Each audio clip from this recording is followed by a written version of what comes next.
Menteri Luar Negeri Ukraina Dmytro Kuleba jadi bahan perbincangan. Penyebabnya, Dmytro Kuleba mengunggah video di media sosial Twitter detik-detik roket Rusia menghantam gedung di pusat kota Kharkiv, kota terbesar kedua di Ukraina, Selasa tanggal 1 Maret. Video ini disebut terjadi di alun-alun lapangan kebebasan Kharkiv.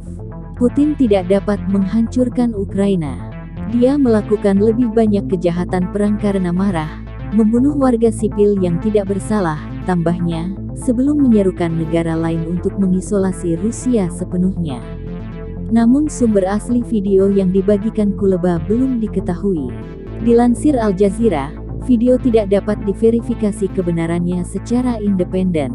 Postingan Kuleba muncul setelah Kepala Pemerintahan Daerah di Kharkiv, Oleksiy Negubov, mengatakan serangan rudal Rusia telah menghantam pusat kota, termasuk daerah pemukiman dan gedung administrasi kota.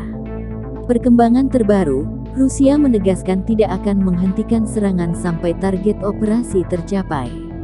Melansir Interfax News Agency, Menteri Pertahanan Rusia Serhiy Shoigu kembali menegaskan tujuan utama Moskow melakukan operasi khusus di Ukraina adalah melindungi diri dari ancaman yang diciptakan oleh Barat.